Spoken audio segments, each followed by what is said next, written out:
2011, he transitioned to law due to his foregoing interest and passion.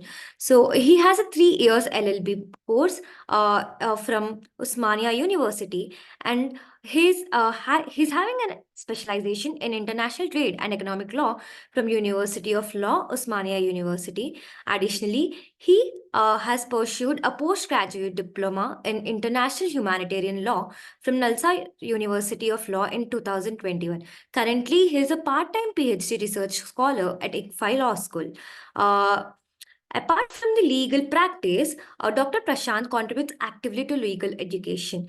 He has been invited as a moot court judge in various intra-moot court and national moot court competitions. His prolific writing in the field of law is evident through the publication of about 20 articles in various regional, national, and international law journals.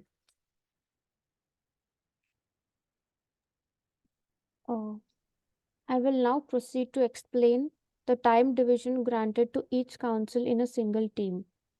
Each team is allotted 30 minutes to present the case. Each speaker will be given 15 minutes unless indicated otherwise by the teams. If the teams want to split in different time duration, they can split it now. Then placards indicating time will be shown 3 minutes prior to the lapse of time allocated to a speaker, and finally once the time has lapsed. So these placards will be shown to the speakers, and this will be also displayed in the chat box, all the three. Okay. Rebuttal are left to the discretion of the judges. Let me introduce the team. We have team Girikshit Sharma and Rashi Jain arguing on behalf of petitioners, and team Harish and Dick Chanya arguing on behalf of the respondents. With the permission of the learned judge, we shall commence the quarter-final round of 4th National Virtual Moot Court Competition. Yes. Yes, sir. Teams, are you all okay with 15 minutes each, or you all want to divide it? So petitioners 15 minutes each and respondents 15 minutes each. Is that fine? Okay.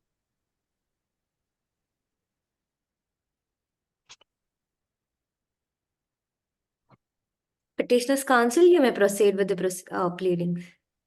Warm greetings for the day. The Council is appearing before the Honorable Court in the matter of NGO Janseva versus Union of Indigo on behalf of petitioner under Article 32 of Constitution of Indigo. The Council seeks permission before this Honorable Court of Indigo to be addressed as Your Excellency. Yes. Much obliged, Your Excellency. Your Excellency, now the Council seeks permission to begin with the proceeding of the case. Yes, please do. Much obliged, Your Excellency. Starting with the act of the case, Indigo, a sovereign, socialist, secular, democratic, and republic country, with its 52nd amendment, introduced said anti-defection law to prevent the prevalent system of politicians changing parties when in power, and even after going through amendment, have evading loopholes like that of merger and many more, which are to be argued today in front of this Honorable Court of Indigo. Your Excellency, the Council seeks permission to present the compendium by the Co-Council. Yes, proceed. Much obliged, Your Excellency. It is humbly submitted before this Honorable Court that whether the merger be immune from disqualification under legal scrutiny or not. In Rule 4 and 5 of the 10th Schedule of the Indigo Constitution provides an evading exception to the anti-defection law.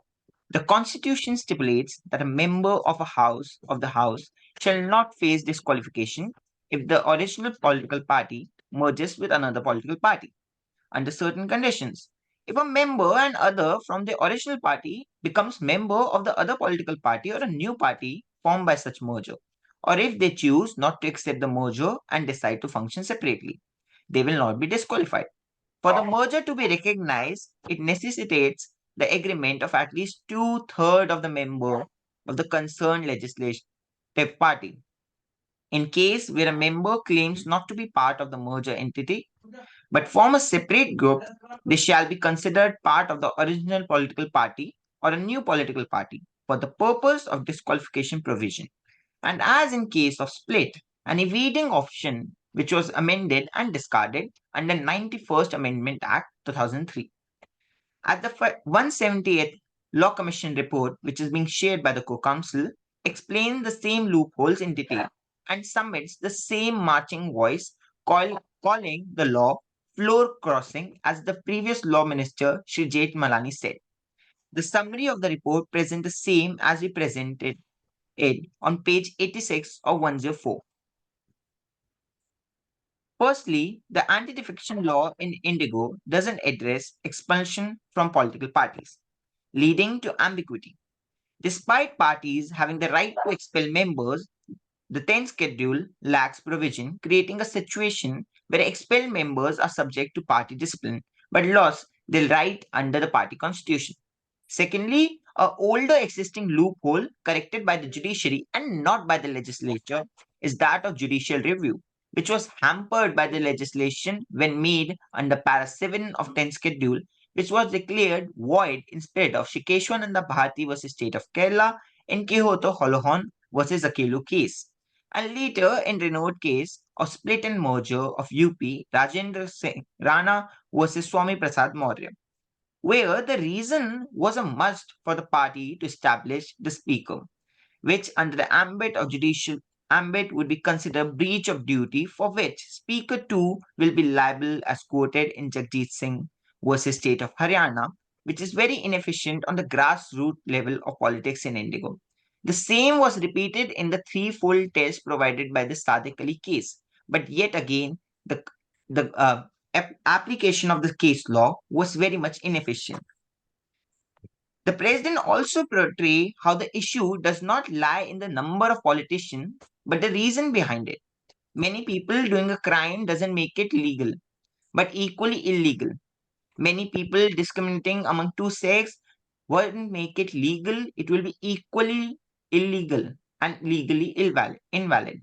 In case of Shiv Sena versus Shiv Sena 2022, in case of Shiv Sena versus Shiv Sena 2022, the misuse of law was explained to the act of merger of a party to to question the very existing original party to an extent that the political symbol was at and the name was at stake, and at the end was given to the larger party.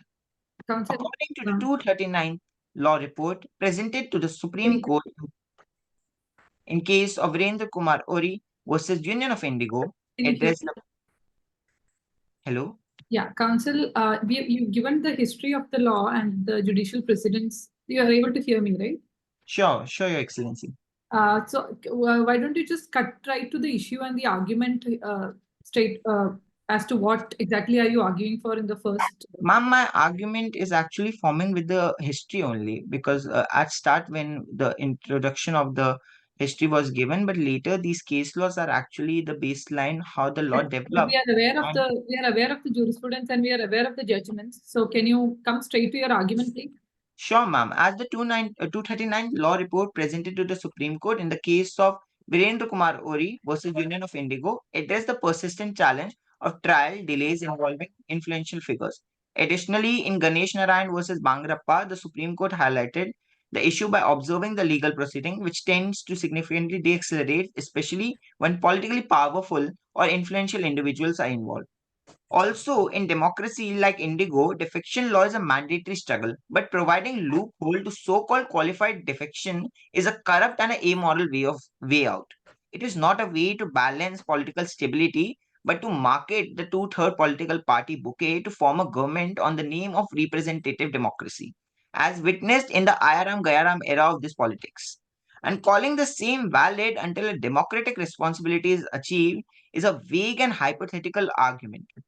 Thus, to conclude with the floor causing significance of matter related to defection, the Council believed that both the Law Commission reports should be valued along with the President's to decide the realm and of the validity and constitutionality of this anti-defection law to limit the wide vicious ambit of loopholes of 10th schedule. Going forward with issue 2, Your Excellency, it is humbly submitted before this Honorable Court of Indigo that is the Speaker rightful authority based on legal and constitutional consideration to determine question of disqualification. Touching the argument, Your Excellency, I would like to quote, Your Excellency, am I audible? Yes. Yes, you're audible. Much obliged, Your Excellency. KP Krishna, a Lok Sabha member from Congress, who said, by making a speaker the sole repository of all the judgments, we are allowing them to play havoc. The Rule 6 of the 10th Schedule Constitution of Indigo clearly states that the Speaker has the sole and final authority to decide the disqualification of the questioned member, and in case the Speaker being the member in question, the ruling power will be in the hand of the elected member of the Assembly. The imbalance of power to sole final authority leads to many critical issues, including that of delayed decision, limited court recourse, and recommendation to transfer the disqualification power remaining unaddressed. And the very nature of speaker relating to a party leads to a violation of the principle of natural justice, that is, nemo judex causa sua. In turn, I'll just ask hampering you this one very question. spirit. You're challenging the constitutional validity of the anti-defection law. My first issue was on the challenging the para 4 of 10th schedule, I and think now whichever it para is you're challenging, you're basically challenging the constitutional validity of the some parts of the defection law, right? That's what you're. indeed, Your Excellency, indeed. Yes. So, what is the ground on which the court can strike down any part of the constitution? Ma'am, on the process of striking down any part of the constitution, the constitutional validity of that particular law is checked. It can be through the basic structure doctrine. It can be through whether it is in favor of the fundamental rights, as stated in Article 13 and the basic structure doctrine given in Keshwananda Bharati and repeatedly followed. Uh, Right. and Basically, natural justice being the part of the same doctrine should be actually allowed to be witnessed here, because the sole repository authority to be the speaker in this case, that is nemo juris causa sua, violative of natural justice, being one cannot be the judge in their own case, and the speaker being part of the political party before becoming a speaker is evidently an example of it. right. Other example can be No, this so basically the only way in which you can challenge a constitutional amendment or a part of the constitution is to argue that it is violative of basic structure. Ma'am, Right? it is one of the renowned ways. There must be other way which I'm not able to actually. I'm just telling you that the only way Sure. that you can challenge a part of the constitution is to argue that it is violative of the basic structure, because it would be conceptually incoherent to argue that, part 10 of the constitution violates articles 14, because both are parts of the same constitution. Indeed, indeed. So, which means the entire case, even for the benefit of the respondents as well, the entire case would be reduced to a basic structure challenge, because you're not challenging an ordinary law, right? You're challenging a part of the constitution, and it would make much less sense to say that, anti-defection law violates Article 14, unless and until you're able to establish that, Article 14, there is some core equality principle that is formed part of the basic structure, and that core equality principle is violated by the anti-defection law. So it would be beneficial, I think, for all of us if you confine your arguments, both petitioners and respondents, to the basic structure, subject to what my co-judge thinks, of course.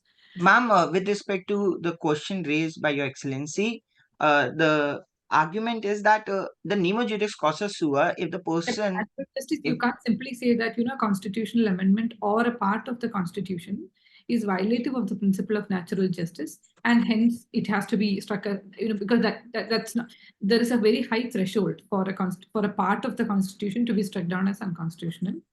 Hence, Your Excellency, this can be actually explained in one other case, that is Rajendra Kumar.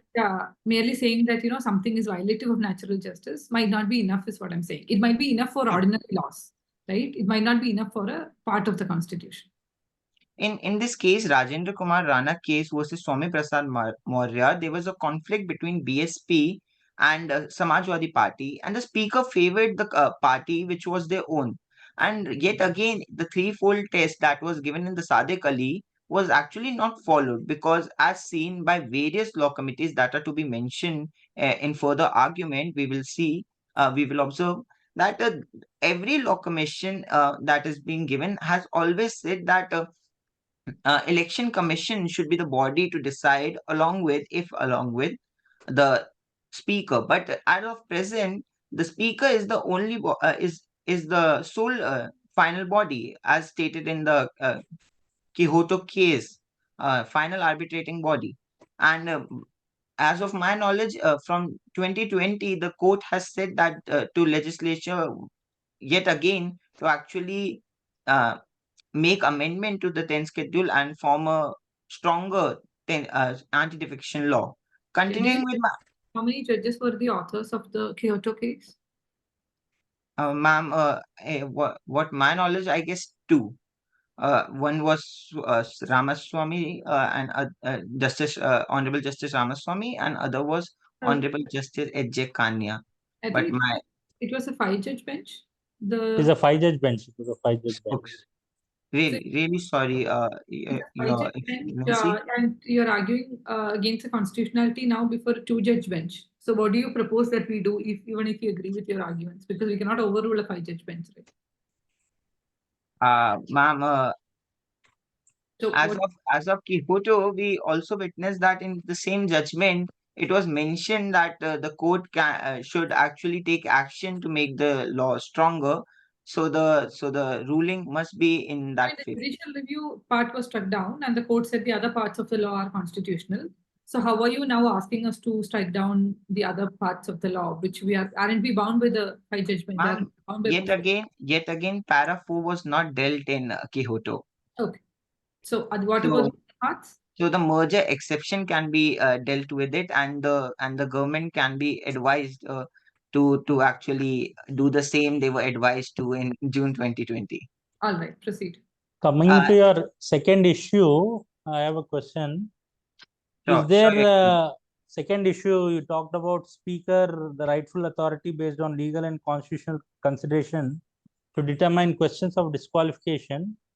So is there a time frame for the speaker to decide on a petition for disqualification of a member under the 10th schedule of the constitution? So under the 10th schedule, I believe there is no a particular time frame, but as of what I remember, there was particular case law that must have given particular time frame to for the speaker to Do you know what is that disqualify the case member. law? So Tell us. to my limited knowledge, it is Sadiq Ali, because it gave this three full test, but I don't know exact time period which was given. It is in the case of Kesham Megha Chandra Singh versus Honorable Speaker, Manipur Legislative Assembly and others, wherein the Supreme Court held that Speaker of the Legislative Assembly should decide on a petition seeking disqualification of a member under 10th schedule within a period of 3 months in the Within absence the of period. exceptional reasons. So, and one more thing, do you think the present mechanism of anti-defection disqualification being decided by speaker is it good for the system, or should it be there should be a change and there should be an independent mechanism for such as a permanent tribunal or an ombudsman tribunal which is headed by retired judges or the governor or some committee which is formed to decide disputes under as a Indeed, quasi sir. judicial body to decide disputes under 10th schedule? What is your view Indeed, on sir. that? So my next argument was that only in the Dinesh Goswami committee that suggested that limited disqualification to voluntary resignation on voluntary party. It advised that the speaker should not be the sole authority. It should work on the binding advice of ECI, like that in the case of chief justice appointment, the judge appointment, that chief justice gave the binding advice along with the senior judges of the Supreme Court of Indigo. Honorable Supreme Court of Indigo, along with which, hello, huh, along with which Jeevan Reddy committee also gave that to completely ban the merger and split on the political party, and to actually create a body which include election commission. Halim committee also suggested the same, that quoting Halim committee, transferring power from speaker slash chairman to a judicial body slash election commission, allowing appeal to the Supreme Court or jointly with the president slash vice president to the Rajya Sabha matters. That states that the Supreme Court, along with the judicial bodies or election commission, as you well stated, that the judicial body can compromise of the present judge or the retired judges, and the appeal should also be there. There should be appellate jurisdiction to the Supreme Court also, that just in case the the partiality of the impartial nature of that body is questioned, the Supreme Court at the end is there to give a judicious approach. Okay, go conclude with your third issue. Third issue. Sir, please The allot time because the Time is given 15 minutes is up. Counsel, do you seek extension? 5 minutes. Give 5 minutes with the last issue. I seek 1 minute extension because my other my other co-counsel would be providing the issue 2 in continuance and also issue 3. So, Okay, okay. The one I'll minute, just state counsel. the 178 report by Law Minister Shri Jethmalani ji, and then I'll Counsel, conclude. 1 minute, okay? Sure. The 178 report of Law Commission, which gave proposal to actually eliminate provision exempting the split and major merger from disqualification. With this, Your Excellency, I would like to conclude. No sole final authority can be vested with all the strength, especially like that to rule, but rule out defection for a member with this in mind. Now, I would like to invite my co-counsel to deal with the continuing second and third issue. Okay. Your Excellency, the Speaker, co-counselor representing the petitioner side speaker seeks to permission to... 15 minutes, right? Sure. Yeah. Your Excellency, the co-counselor representing the petitioner side seeks permission to continue the arguments for issue number 2. Yes, proceed. Much obliged.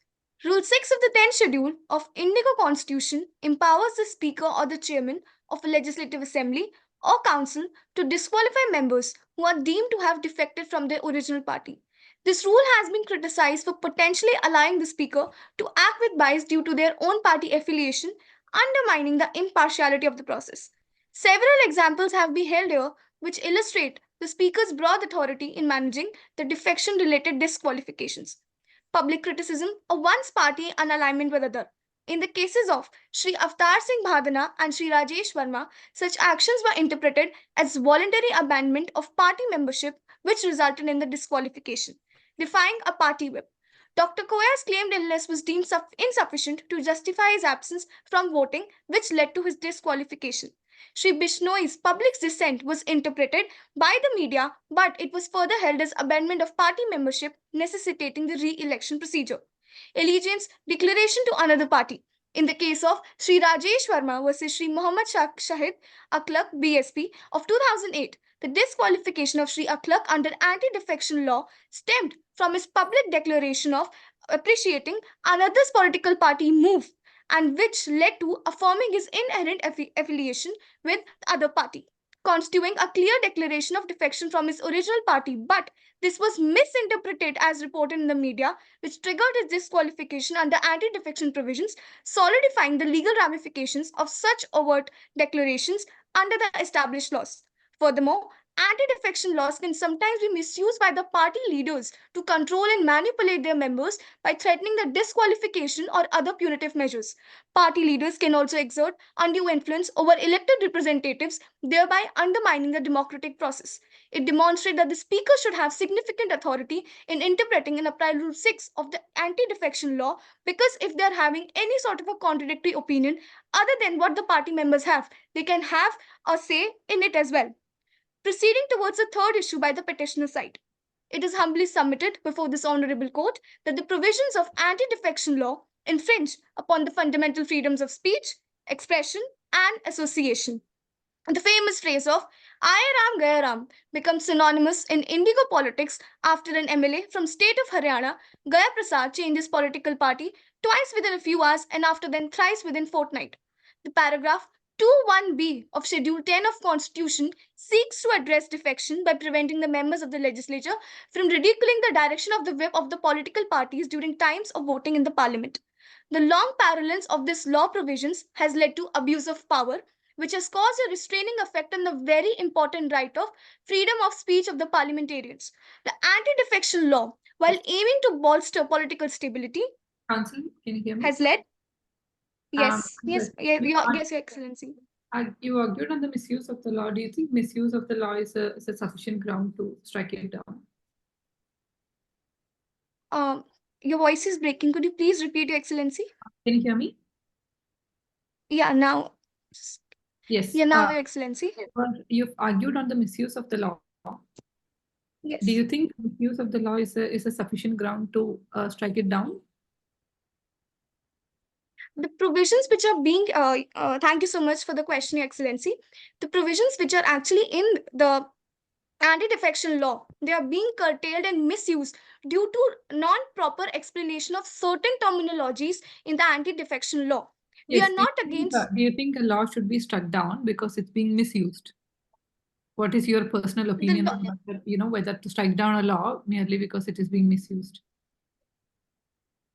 If the law is being misused, then the certain provisions of it can be altered in order to bring those changes from which the misuse of law is being brought into the nation. But we are not going to redraft it as the court, right? We are either going to strike it down or we will say that it is constitutional, right? We can only do one of these two things. So I'm asking you, because you have argued on the misuse of the law, do you think misuse is a sufficient ground to strike down the law? When the people of a country elect their representatives, it is with their hopes and aspirations that they will be working towards a better development. And the members who are representing themselves in the parliament and the legislative councils, if they themselves don't practice and are leading to the misuse of power within themselves, then the whole nation is suffering. And if the legislature takes time again to. The whole nation suffering is a ground for us to strike something down? Could you please repeat, Your Excellency? Whole nation suffering, even if it is true, do you think it is a reason for us to strike down a law? What are the legal grounds for striking down a law? Do you think misuse is a sufficient ground legally? Thank you, sir. As stated by Your Excellency to the previous council, that the basic structure doctrine, which says that Indigo is a socialist republic and a sovereign nation as well. So this undermines that a misuse of law can lead to loss of sovereignty as well. Because when the political parties within themselves will be fighting and there will be misuse of law, there won't be stability of the government, and it can also lead to further problems in the nation as well. So if a law is being misused, if we are having the option of striking down it, then it must be, and proper terminologies with proper reasoning must be made so that there is better development of the nation as well in the political sphere. Okay. The Supreme Court rulings on the matter, particularly in the case of Ki Ho To Holon, have fallen short in effectively addressing the law's negative impacts. Also, page 10 of the opposite counsel point 4 says that the right to speech and vote of legislative members under Article 105 is not absolute and can be curtailed to regulate the procedure. But there needs to be somewhat a reasonable restriction and directions infringing upon the candidate's voice if they're having the contradiction, because it can be used as a weapon against him or her to lead to the round of disqualification. Additionally, anti-defection laws can also lead to concentration of only one person views within the political parties, because when lawmakers are forced to be in the line of parties, it might limit their ability in order to hold their own party accountable. Changes in policies are inevitable part of politics and catering to the needs of nation. This can result in lack of checks and balances as dissenting voices are silenced and party leadership becomes increasingly dominant. Also, anti-defection laws impede the democratic representation, curtailing independent voting and restricting members' autonomy to oppose policies, hindering the democratic expression. It confines the legislators, limiting their capacity to challenge the detrimental policies of the government themselves. The Speaker or the Chairman's authority lacks explicit provisions for political neutrality concerning about the influence in defection cases under Article 93 of the Constitution. And these cases have been highlighted by the PRS research report as of 2021 in Goa, Karnataka, Maharashtra, and Madhya Pradesh, and more countries as well. Edmund Bluck has quoted, Representative is who is chosen must apply his mind and use his capabilities of reasoning for which he has been chosen. He observes that your representatives owes you not his industry but his judgment, and if he betrays instead of serving you, then you can sacrifice your vote for them as well. The violation of the principle of nemo judice in causa sua, when the speaker adjudicates on disqualification despite lacking independence, highlights the needs for unbiased authority as suggested in the National Commission to Review the Working of Constitutional Report. The 10th schedule grants the speaker sole authority without checks on defection cases, potentially violating their Article 14 due to arbitrariness. The Election Commission suggests empowering the governor or president, following its advice, to handle its decision under contrasting Article 103 and 192, where the Election Commission must be consulted. The anti-defection provisions, especially Para 2(1)(b), restrict members' freedom, prioritizing the party loyalty over individual expression and constrains the conscientious views. Consequently, this impairs Parliament's anticipated role in conducting extensive debates and critically evaluating the governmental proposals. By suppressing dissent and maintaining adherence to My party lines, question for the law... you, just Yes. regarding this infringement of fundamental rights, you talked about in issue 3. Is there is there been a derogation of fundamental rights, and whether right to elect a representative or a political party member, is it a fundamental right, or is it, or it is just, what do you think? Is it a right to elect a representative or right to vote and right to speech? Is it absolute right, or what is your opinion? Thank you so much for the question, Your Excellency. Coming to the first part, that is right to vote. As per as the Universal Declaration and the preamble, which offers a basic structure, right to vote becomes a very important part for each and every representative of the country. Also, coming to the second, that is freedom of speech and expression, which is given to us under Article 19 of the Constitution, has the restrictions of reasonable nature. So, even if the restrictions are being imposed on the candidates who are being part of the political party, it must be on the grounds of reasonable nature. If the candidate is trying to contradict his opinion against his own party for the welfare or for the betterment, then why there should be a question of disqualification if his voice is correct? Okay, proceed. Para 2 curtails an independent member's right to associate with any party post election, violating their freedom of association and speech. Instances in Arunachal Pradesh and Uttarakhand have also highlighted concerns over law misuse, constitutional violations, and risk to democratic practices, raising worries about free expression and fair democratic processes. The crisis shed light on complexities in assembly functioning, questioning the constitutional validity and procedural correctness of action taken, emphasizing adherence to constitutional norms in the governance. With this, the Council would like to raise their arguments. The Council would like to pray that... How much time is there, court officer?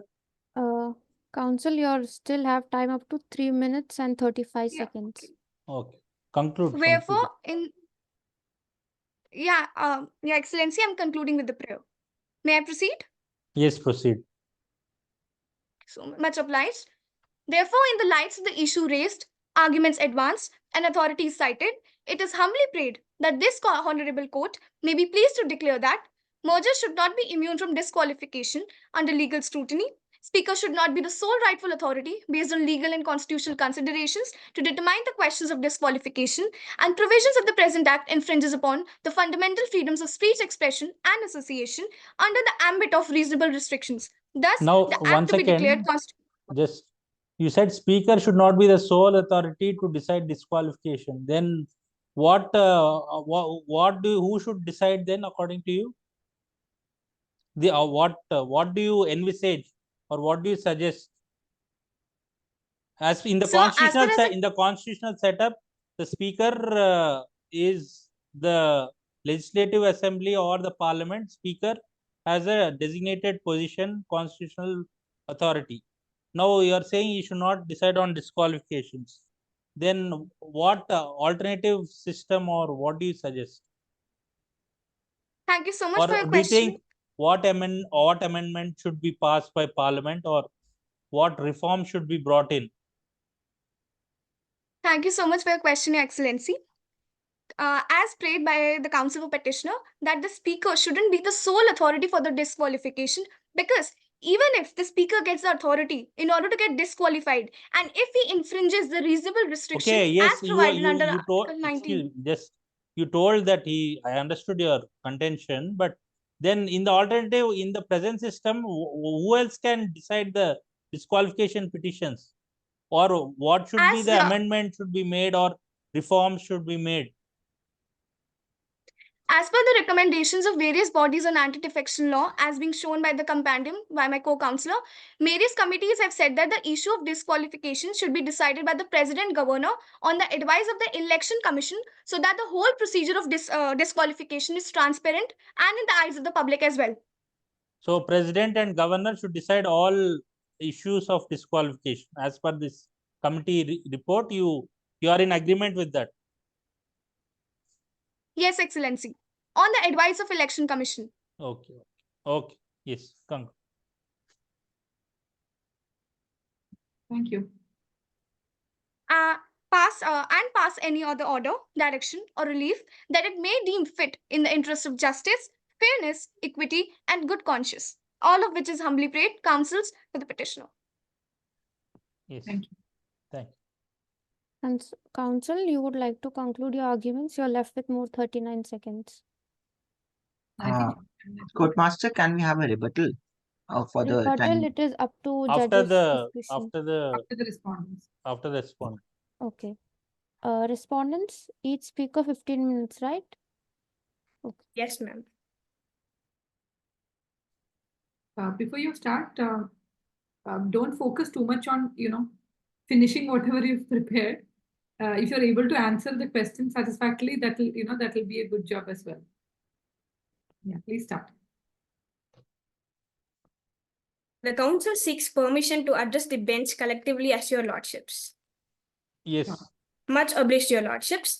Greetings, your lordships. This is the council appearing on behalf of the respondents under Article 76 of the Constitution in the capacity of Attorney General in the case of Janseva versus Republic of Indigo. If your lordships are well aware of the facts of the case, may I move to the issues, your lordship? Yes, proceed with the issues. Much obliged, your lordships. There are 4 issues in the hand which deals with maintainability, constitutionality of para 2 clause 1 subclause B of the 10th schedule. Third, validity of principle of merger. Fourth, speaker's roles and powers in relation to qualification. I will be dealing with the first 2 issues in 15 minutes, and my co-counsel will be dealing with the third and fourth issues in 15 minutes. And if your lordship permits, the council would like to reserve the last 1 minute for the rebuttals, your lordship. Yes. Yes. Much obliged, your lordships. If your lordship permit, I may move to the first issue, your lordships. Yes. Much obliged, your lordships. First issue, whether the present public interest litigation filed before this honorable court is maintainable. It is most humbly submitted before this honorable court that the public interest litigation filed by the petitioner is not maintainable, your lordship, as it does not satiate the essentials of public interest litigation. This is elucidated under 3 limbs, your lordship. First, no locus standi. Second, no derogation of part 3. Third, principle of res judicata, your lordship. First, lack of locus standi. Locus standi is the main element for filing a writ petition. Why But do you think we don't have locus standi?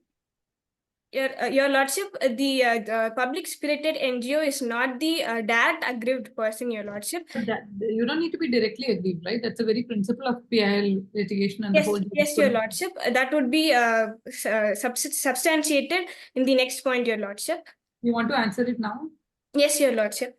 But the SC, that is the Supreme Court, has observed that any member of public with the sufficient interest may maintain petition by way of public interest litigation, provided that there is any injury to the disadvantaged section of the population for whom the access to legal justice is difficult, your lordship. The council would like to highlight the phrase that disadvantaged section of the population whose access to legal justice system is difficult, Your Lordship. This is given in the case of Guruvayur Devaswam Managing Committee versus C.K. Rajan and others, 2004, Your Lordship. And it is also pertinent to note that the legislative members of the state and the center, who are representatives of the people, have ample opportunities to approach the justice delivery system on behalf of the public, Your Lordship, and the same has been exhausted at various instances. Relying upon the above stated point, it gives rise to the question of genuineness of the public interest in the present public interest litigation filed by the NGO Janseva, Your Lordship. And it also attracts the suspicion of publicity interest litigation, Your Lordship, because the validity of the 10th schedule has been challenged in several cases in the court of law, Your Lordship, and the same has been upheld. And one such case is the Quixota Holohan versus Zachmu case, Your Lordship. The exact same issue that's been called into question in the instant case, such as clause 4 and Yes, clause Your 2, the same issue has been answered in previous cases? Your Lordship, the council. Can you hear me? Can you repeat it? Yes, I'm asking the same issue that is being dealt with in the instant case, such as the validity of clauses 4, 6, and 2 Yes, of Your Lordship. anti-defection law. Have previous cases dealt with the exact same issue? If Yes, yes, Your Lordship. The constitutional validity of anti-defection law as a whole has been dealt in several cases, Your Lordship. And one such case is the Quixota Holohan, which also especially highlighted the para 7, that is the judicial review that is given in the 10th schedule, Your Lordship, and that has been removed by the in the case of Quixota Holohan, Your Lordship. all right, proceed. Much obliged, Your Lordship. So it also attracts the suspicion of publicity interest litigation because the validity of the 10th schedule of the Constitution has already been questioned several times and it has been upheld, Your Lordship. In addition to that, the Honorable Supreme Court, in the case of ex-Medical College Shimla versus State of Himachal Pradesh, 1985, stated that public interest litigation is a weapon that has to be used with great care and circumspection, which stands vitiated in the present litigation, Your Lordship. And the second contention is that no derogation of fundamental rights. In order to file a writ petition, there must be violation of fundamental rights that is enlisted in Part 3 of the Constitution, Your Lordship. But in the present factual matrix, as the Honorable Lordship stated, the rights involved, such as right to elect and right to speech and vote of the legislative member under Article 105, are mere statutory and constitutional right, respectively, Your Lordship. And the Article 105 is not absolute and can be curtailed to regulate the procedure of legislature, which will not be destructive of the democratic setup, Your Lordship. But the Honorable Supreme Court, in a recent, not only in a recent case, but couple of 2-3 landmark judgments has held that right to vote is a fundamental right. Then how do you get the citation? I mean, the case law, recent case, the Supreme Court has held that the right to vote is a fundamental right. How do you say that it is not a fundamental right? Much obliged, Your Lordship. The Council would most respectfully beg to differ from your point, Your Lordship. In the case of Jyoti Basu versus Jyoti Basu, it has been stated that the right to elect is not a fundamental right or a right which is of much importance. It is a simple and a mere statutory right, Your Lordship. It is in the case of the Election Commission of India case, Anup Baranwal versus Union of India, majority judgment has held that right to vote is a part of fundamental right and it is a constitutional right. Yes, that is the latest case law. It's the 5-judge bench. Justice K.M. Joseph, Justice Ajay Rastogi, Justice Rishikesh Roy, Justice C.T. Ravikumar, and Justice Aniruddha Bose. This was the latest judgment when appointment of election commission guidelines was framed by the Honorable Supreme Court, and it held that right to vote is a fundamental right and a constitutional right. Much obliged, Your Lordship. So, a precedent which is the latest is the law laid down by the Apex Court under Article 141 of the Constitution. So it is applicable throughout India. So this is, how do you get over that? How do you say that it is not a fundamental right? Yes, indeed, Your Lordship. But the para 6 clause 2 of the 10th schedule states that the judiciary cannot intervene in this matters of parliament and legislature, Your Lordships. In the case of right to elect is a matter of legislature and parliament, the judiciary cannot intervene in this matter under the article 122 and article 212 in the center and Judicial review, it is not, right to vote is a fundamental right that is no longer res integra, and judicial review is part of the basic structure of the Constitution. How do you say that judicial review is not a part of the basic structure of the Constitution? It's been dealt in Keshavananda Bharati case, and also I think in the Minerva Mills versus Union of India case also. Yes, Your Lordship. But this case is related to the disqualification of the political representative, Your Lordship, which comes So under you the mean to matters- say disqualification of a political representative, and only the speaker has the authority, and the court cannot intervene challenging the decision of the speaker? Is that what you mean to say? uh, in, Much obliged, Your Lordship. The Council beg to differ from your point, Your Lordship.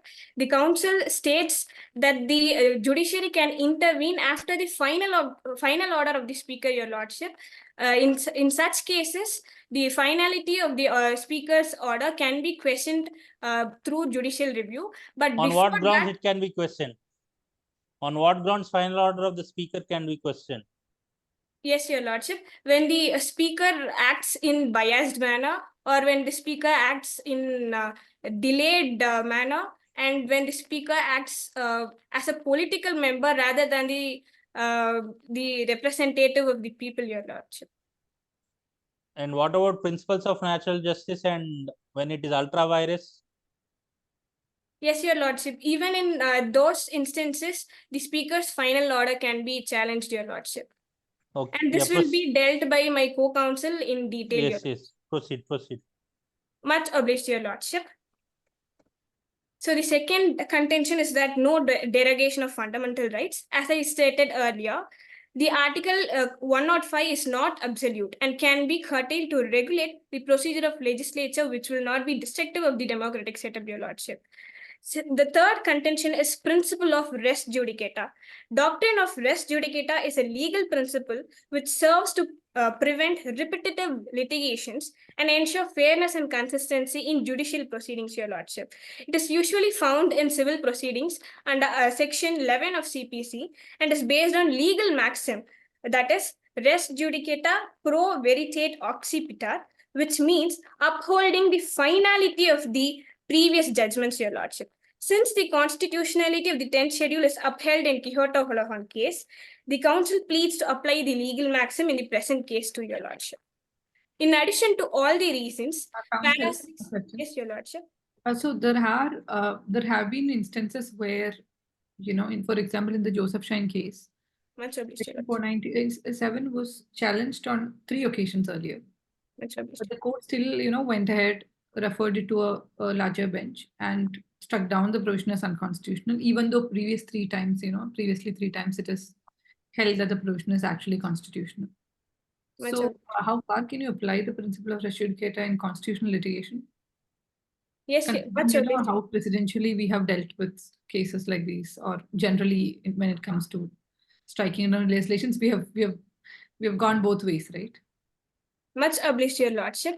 The rule, that is the act as a whole, cannot be struck down as a better option, Your Lordship, because bringing amendments to the legal system is a way of striking down the loopholes, but striking down the act as a whole does no better to the society, Your Lordship. So that's a different thing. I'm asking because you argued on res judicata specifically. My question is just on res judicata. I'm just asking, going by the precedents and previous judgments of this court, Yes, Your Lordship. the same laws which have been struck down as constitutional by this court has been later the court disagreed and took a different view.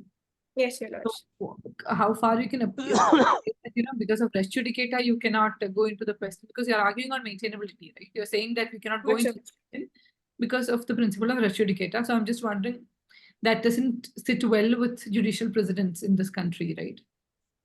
Much obliged, Your Lordships. In the case of Joseph Shine, it was totally a different case where it was related to fundamental right, Your Lordship. But here there is no involvement of fundamental right, Your Lordship. Therefore, this can be handled in a different way, and the maxim can be applied in this case, Your Lordship. Okay. Much obliged, Your Lordship. If Your Lordship, therefore, the respondent most humbly submits that the public interest litigation is not maintainable for the above mentioned reasons, Your Lordship. If Your Lordship is satisfied with the first issue, may I move to the second issue, Your Lordships? Yes, proceed. Much obliged, Your Lordships. Second issue, whether para 2 clause 1 subclause B of the 10th schedule is constitutionally valid. It is most humbly submitted before this honorable court that the principle of political whip is not, it is not violative of any fundamental rights, and it is constitutional. It can be explained through three sub-issues, Your Lordship. Presumption of constitutionality, ascertained by political party, not individual. Third, not absolute in nature, Your Lordship. The first, presumption of constitutionality. Presumption of constitutionality is a legal principle, which means whenever a question of constitutionality arises, the statute under question must be attributed with the validity in favor of constitutionality, interpreting the same in a legally feasible manner. Moreover, the burden to prove otherwise lies on the petitioner, Your Lordship. In the circumstances where more than one interpretation exists, the court should lean towards constitutional interpretation rather than striking it, Your Lordship. This has been upheld in the government of Andhra Pradesh versus Lakshmi Devi 1979 case, that the court must make every effort to uphold the constitutional validity of a statute, even if that requires narrow construction, Your Lordship. Your Lordships. Time is up. Do you want to just conclude within 1 or 2 minutes? Yes, much obliged, Your Lordships. The council would like to take 2 minutes to conclude the issue, Your Lordship. Yes, yes. Much obliged, Your Lordship. And the scope of any direction should also be construed in a harmonious manner, as decided in the Quixote-Holohan case, Your Lordship. And the second contention is that ascertained by political party, not individual, Your Lordship. The doctrine of political whip is based on collective interest of the party and not the whims and fancies of any individual person, Your Lordship. The council would like to refer to this 170th Law Commission report, which states that a legislative member who uses the advantage of the name and facilities of political party as a ticket to succeed in election should abide by the discipline of the party, Your Lordship. In addition to this, the political whip is issued by original political party and the leader of legislature party, as defined in Rule 2 Clause F of 1985 rules, cannot issue or alter the whip, as upheld in the case of Mayawati versus Markandeya Chand and others, 1998 case, Your Lordship. The role of leader of the legislature party is to ensure the obeyance of political whip and to condone the absence if occurred, Your Lordship. Therefore, there is no possibility for misuse of para 2 clause 1 subclause B of the 10th schedule and to be declared constitutional, Your Lordship. And the third contention is not absolute in nature.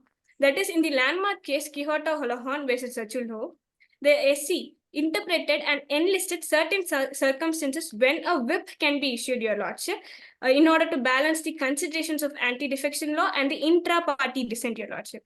The two instances are when the oath would alter the status of government farm, and the second is falls on the policy followed by political party, Your Lordship. And even in these situations, the legislator can resort to seek prior permission from the political party, or the defiance of whip can be condoned by the leader of the legislature party. And these two are considered as exceptions for para 2 clause 1 subclause B of the 10th schedule, as mentioned in Rajendra Singh Rana others versus Swami Prasad Maurya and others 2000 case, Your Lordship. Therefore, the council humbly pleads that the para 2 clause 1 subclause B of the 10th schedule is reasonable and legitimate, Your Lordship. Thank you.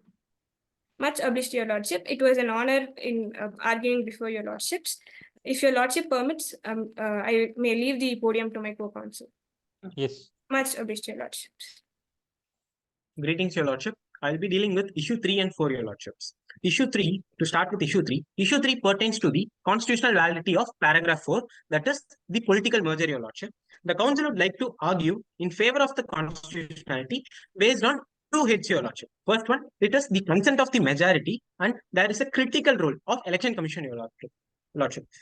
To start with the first thing, that is the consent of the majority.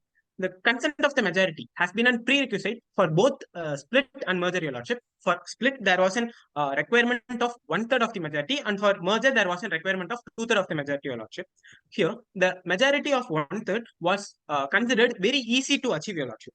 So, it was struck down by the 91st Amendment Act in 2003. So, the doctrine of split is no longer in use, Your Lordship. But seeing the recommendation of 255th Law Commission report, which is shown in page number 56 of the Respondents' Compendium, Your Lordship, it has clearly stated that the mere requirement of 2/3 of the majority is a sufficient safeguard in itself, Your Lordship. So, the 255th Law Commission report has recommended in favor of the constitutionality of paragraph 4, Your Lordship. Your Lordship, the Council would also like to state that the decision given by the legislature party is the actual decision given by the original political party, Your Lordship.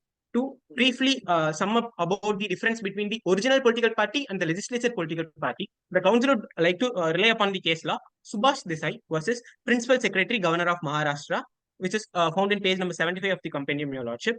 In this case, the court gave clear distinction between a legislature party and the original political party, Your Lordship. Here, the original political party consists of all its members, and it is duly registered under Part 4A of the Representation of People Act 1951, and it is registered by the Election Commission, Your Lordship. But when it comes to the legislature party, it is much narrower in sense, Your Lordship. It consists of only the elected representatives of House of Peoples who are from that exact party, Your Lordship. So, these people from the legislature My party. question to you, wait, just don't you think that group defections in name of political party split and merger, they betray voters, and voters, whatever the spirit, it is betrayed in the name of group defections in the political party split and merger? Much obliged, Lordship. The Council would beg to differ from your opinion, Your Lordship. When it comes to the defection in form of merger, it is exempted under 10th schedule, Your Lordship. The reason for that exemption is because that this merger is done by the original political party, Your Lordship. The original political party, the representatives are, Your Lordship, the people vote for the representatives based on the ticket given by the political party, Your Lordship. They used all the facilities and all the names and powers of the political party, and then they are taken into the House, Your Lordship. So they are indeed should abide by the should abide by the control of the political party, Your Lordship, but only to a certain extent that this control is given by the party as a whole, because the people elect the party as a whole, Your Lordship. See, so there is, we are a democracy, right? We are a representative democracy. And when we elect the representatives and they defect in group or split, it is a clear breach of the contact the elected representatives enter into the with the voters. It is contrary to the basic structure of the constitution. What do you say about this? Your Lordship, in order to answer this question, the Council would like to rely upon one of the tests given in Sadiq Ali versus Election Commission of India, Your Lordship. The case gave three major tests, Your Lordship. That is the test of majority and numerical strength, the test of aims and object, and the test of party constitution, Your Lordship. In these circumstances, the later two tests, that is the test of aims and objects and the test of party constitution, is taken into consideration, Your Lordship. So it is ensured that the main motto behind the political party is not altered, and it remains the same for what the people is voted for. So, do you think legislators who defect from their original parties, they can defect and they can participate in house proceedings and hold constitutional posts? That's what you mean to say? No, Your Lordship, the Council beg to differ. The Council is trying to convey that the legislature party actually acts in the houses of the people, Your Lordship. The action of the legislative party is actual representation of the original political party, Your Lordship. So, yes, the acts of so paragraph 4 of 10th schedule, is it ultra vires the basic structure of the constitution or not? it is not in violation of the basic structure, Your Lordship. The council is trying to convey that it in the end, the actual interest of the political party is portrayed in the houses of the parliament, Your Lordship. Then There is no then legislators can defect. They are elected on one party ticket and they become MLA or MPs. They can go. They are lured by money or extraneous consideration. They go to another party. They join. They are again. They defect to another party. Do you think it is a good? Is it good for our democracy, which is vibrant, and it should be? Is it good? Does it augur well for the system? The council most humbly states it is not good for the economy, not good for the system, Your Lordship. But the role of election commission is pivotal in these categories, Your Lordship. The election commission conducts the test of aims and objects, Your Lordship, which clearly states and which clearly tries to avoid all the malafide intentions on the part of the representatives, Your Lordship, and it tries to uplift the spirit of parliamentary democracy, Your Lordship. Yes, proceed. Much obliged, Your Lordship. Your Lordship, as I already stated, in the case of Sadiq Ali versus Election Commission of India, the three tests are given, Your Lordship. But the court has held that the test of majority and numerical strength is the most valuable and the most germane one.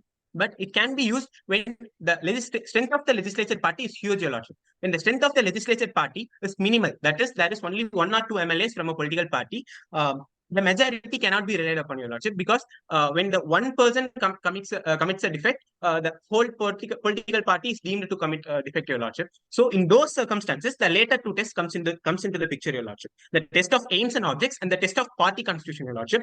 This tries to ensure that there is no deviance from the initial promises made to the people, Your Lordship. So it ensures that the initial promises made to the people, for which the people elected the representatives, are maintained. And indeed, the spirit of democracy is maintained in this constitution, Your Lordship.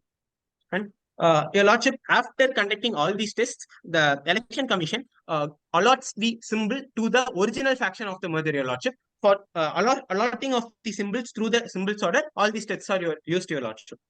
So, by stating this, if Your Lordships are satisfied, the council would like to move on to issue 4, Your Lordship, which deals with the speaker's issue, Your Lordship. Yes. Much obliged, Your Lordship. Your Lordship, the council will be arguing in favor of the constitutional validity of the roles and powers attributed to the speaker under Rule 6 of the 10th schedule, Your Lordship. It will be also considered in three grounds, Your Lordship. First one, that he acts in the capacity of a tribunal, Your Lordship. Second ground, there is ample scope for judicial review. And the third ground, there exist sufficient checks and balances in this process, Your Lordship. To begin with the first ground, that is the tribunal capacity, the Chief Justice of India, D.Y. Chandrachud, himself has stated that the Speaker acts in a quasi judicial capacity while deciding the disqualification petitions, Your Lordship. Also, in the case of Jagjit Singh versus the state of Haryana, which is found in page number 93 of the compendium, Your Lordship, here the Supreme Court has pointed out that the Speaker is considered as the embodiment of property and impartiality, Your Lordship. So the high office of speaker is attributed with impartiality in its own, Your Lordship. And the court also relied and cited the high office was the basis for upholding the validity of this very provision in the initial Quixote case, Your Lordship. So the high office of speaker is always attributed with impartiality, and it cannot be claimed baselessly that the speaker is acting in a partisan attitude or acting in a biased manner, Your Lordship. Now, Do you moving on to think, the second. in Yes, Your practice, Lordship. that's what happens? Do you think the office of the speaker is impartial in all cases? Indeed, not your ladyship. The council would beg to differ. It is given a value of impartiality in the beginning, Your Given a Lordship, value, but but indeed, not like that in practice, right? Is it? yes, Your Lordship. In those circumstances, there are separate provisions which entitles us to remove the speaker from his capacity, Your Lordship. For instance, the Article 179, Clause 3 provides the provides a motion to remove the speaker from his capacity, Your Lordship. It can be done by providing a notice 14 days prior to that motion, Your Lordship. In this period of time, the speaker cannot preside over the house, and he cannot act upon disqualification petition on his own, Your Lordship. If But he that's not acts very upon the easy, right? How many speakers have been removed in our country's history in that manner by invoking that provision? Your ladyship, in that regard, the governor is also entitled to give his opinion along with the Council of Ministers under Article 163, Your Lordship. So, in this manner, if he is in a bias or partisan attitude, it can be found out, and a motion can be passed, your lordship. In this period, the general protection granted to a speaker under Rule 6 of 10th schedule is also relaxed, your ladyship. So he is subjected to judicial review. So judiciary can intervene at the correct time, your ladyship. Yeah. Much obliged, your ladyship. Now continuing with the second ground, that is there is ample scope for judicial review. The deletion of paragraph 7 of the 10th schedule in the landmark Kyoto case paved way for the judicial review, your lordship. But that was only a crude form. But after a plethora of cases and judgments, it came into a more refined and more sculpted form, your lordships. Now it is in a more it helps to make a more prudent and more reasonable decision, your lordship. It is also pertinent to note that the speaker cannot act upon himself, and he should act only after the receipt of the complaint, your lordship. And there may be a conundrum where he fails to act upon a complaint, your lordship. So whenever he fails to act upon a complaint, he is subjected to judicial review, your lordship. It is clearly held in the case of Raja Rampal versus the Honorable Speaker Lok Sabha, your lordship. Whenever the natural justice principles are violated while deciding the disqualification through defection, they can approach the judiciary mechanism even before the final order, your lordships. The term final order must be given emphasis here, your lordship. And also, in the landmark case of Kyoto, the protection of the speaker under Rule 6 is not given during the period when he is in violation of constitutional mandate. It is given in page number 46, which is displayed here, your lordships. When he is in violation of constitutional mandates, when there is malified intent, when there is non-compliance of natural justice principles, your lordship. In all these circumstances, there is a way to approach the judiciary mechanism before the final order itself, your lordship. It is pertinent to note this sense, your lordship. And also moving on to the final limb of my argument, that there are sufficient checks and balances in this provision. As I have already stated, your lordships, the Article 179 clause C provides for removal of speaker along with the 14 days notice period, your lordship. By vacating this position of a speaker, some other person in the house of the people can be appointed in that position, your lordship. And also, the extent of the power that is exercised by the speaker is clearly discussed in the case of Srimant Bala Sahib Patil versus the Honorable Speaker, Karnataka Legislative Assembly, your lordship.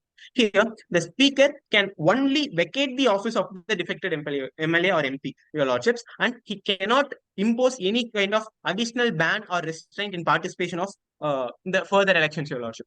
So this ensures that the power granted to the speaker is in a curtailed manner and in a curbed manner, your lordship. It is not unlimited and not vast in nature, your lordship. And as the Honorable Lordship has already stated, in the case of Megachandra, the certainty of time period is also ensured, your lordship. There is a reasonable period of 3 months to act upon a disqualification petition, your lordship.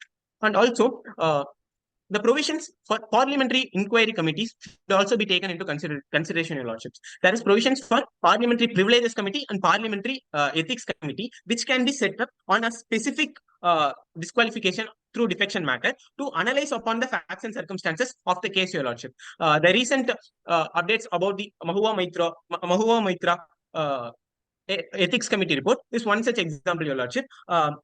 One second, Indeed. can you just answer how can the Speaker of Lok Sabha be removed? Do you know which provision and under what procedure he is removed? How is the Speaker of the Lok Sabha removed? Under which article of the Constitution and under what is the procedure for removal of Speaker of Lok Sabha? Indeed, yes, your lordship. Similar to that removal of the Speaker of Legislature Assembly, there must be a majority in the House. Which article? Just a minute, your lordship. The council is perusing through his research, your lordship.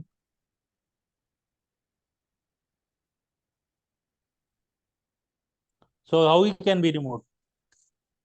Lordship, before removal, 14 days prior to the removal, a notice must be. Speaker of the Lok Sabha, how he can be removed? Yes, your lordship. 179 deals with the Speaker of the Legislative Assembly, your lordship. And I'm asking about Speaker of Lok Sabha, not Legislative Assembly. Yes, Your Lordship. The vacation is given under Article 94, Your Lordship, 94 and 96, where there is notice is given notice prior 14 days is given regarding the motion for removal of a speaker in the floor, Your Lordship. After that, when the motion is taken under consideration, there is a similar to a no confidence motion, there is a vote of majority, Your Lordship. If a majority votes that the speaker must be removed from his capacity, he must vacate his office and a new speaker will be installed in that capacity, Your Lordship. In that period before the installation of new speaker, the deputy speaker will be in charge to preside over the Can the Supreme Court direct removal of speaker on grounds of corruption? Has there been a case where the Supreme Court has directed removal of speaker on grounds of corruption or other misbehavior or other grounds? Can the Supreme Court direct removal of the speaker? If a writ is filed or a public interest litigation is filed, the Supreme Court. Yes, Your Lordship. Article 122. Just a minute, Your Lordship.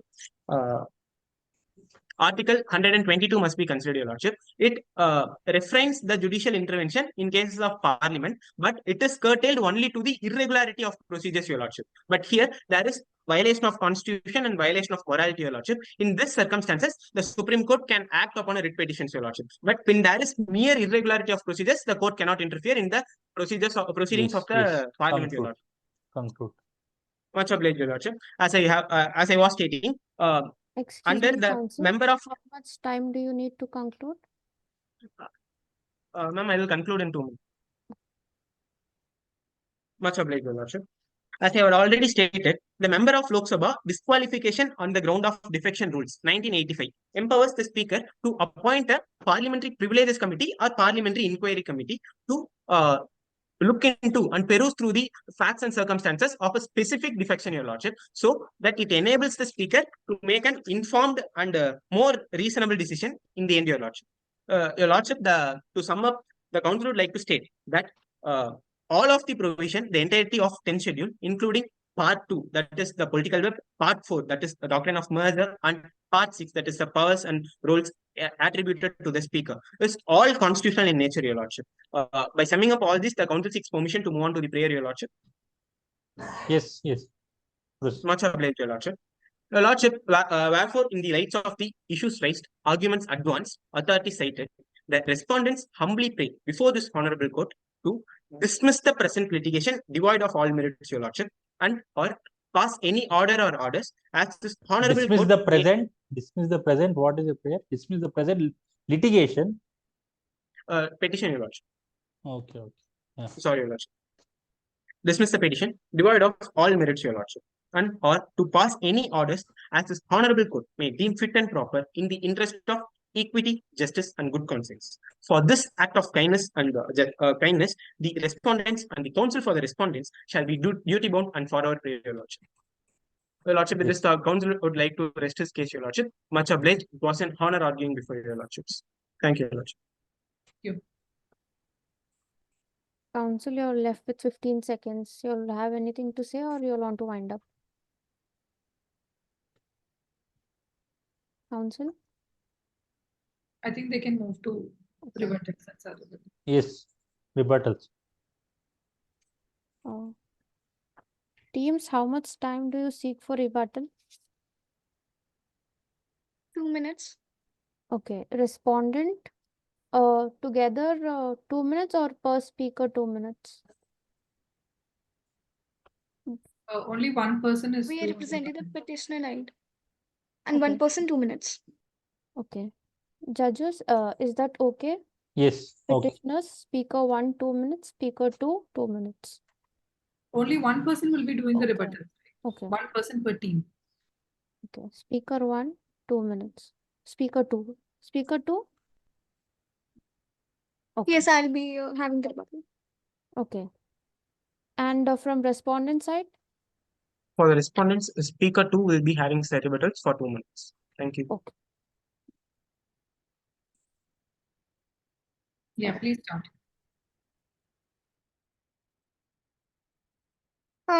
Page number 8 of the opposite counsel memorials says that the separation of power is being followed in the domain of the indigo. But we need to emphasize that there is no absolute provision of separation of power being followed, but a system of checks and balances being done there. And also, the Dinesh Goswami committee said that for the election and for the disqualification purposes, the proper procedure must be established in accordance to the election commission, so that there is balance in state of opinion for the disqualification.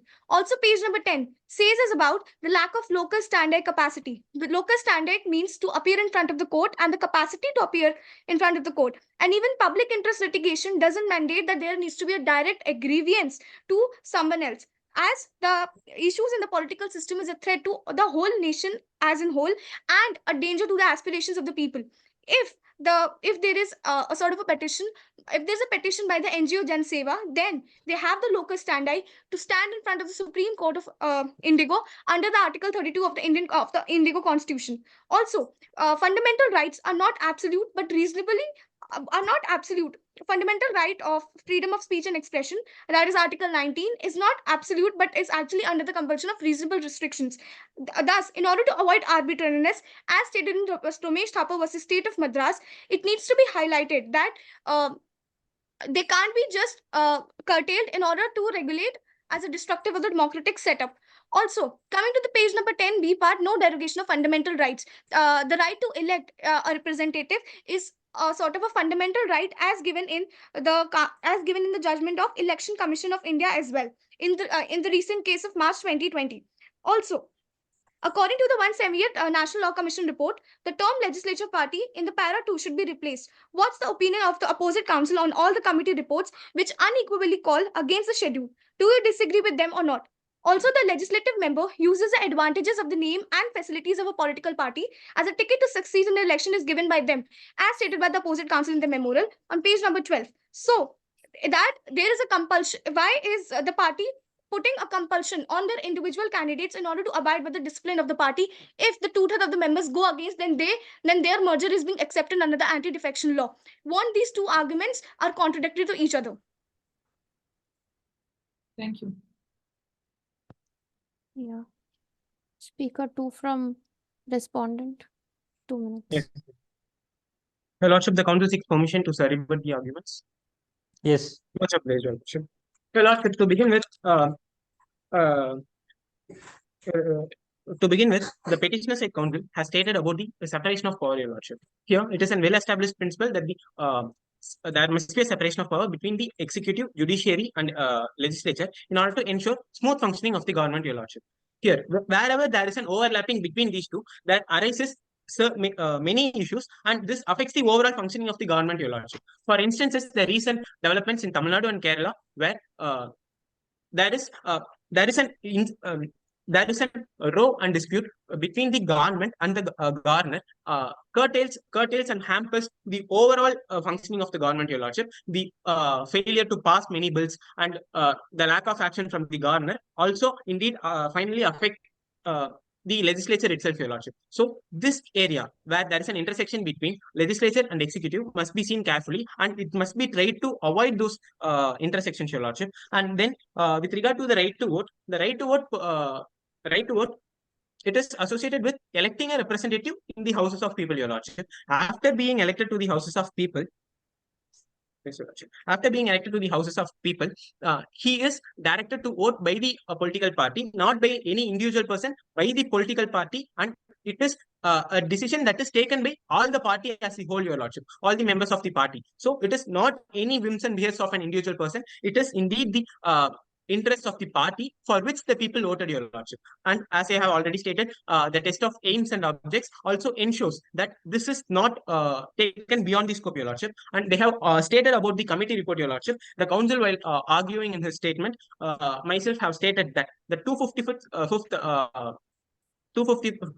National Law Commission report has recommended in favor of the constitutionality of paragraph 4, Your Lordship. And to conclude with, they have stated that the elected representatives are kept in a compulsive position, and they are compelled to act in a certain manner, Your Lordship. It is once again reiterated that it is the collective decision of the political party that can be imposed as a whip, your lordship. Even the leader of the legislature party who represents the people in the houses of who represents the people in the houses of people cannot himself impose a whip, your lordship. The whip can be imposed only by the political party and only by the political party as a whole, your lordship. And there are provision even when while abstaining from vote, he can even inform the political party prior such abstinence, your lordship, or he can inform the political party after that abstinence also, your lordship. The 10th schedule clearly provides provision for condoning the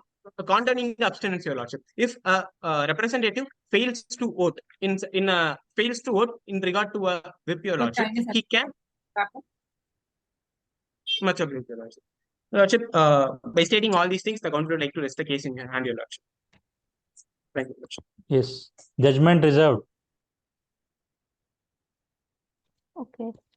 Before we conclude the session, I request the judges to please give feedback to our speakers to help them perform in the upcoming rounds, to improve their performance in the upcoming rounds.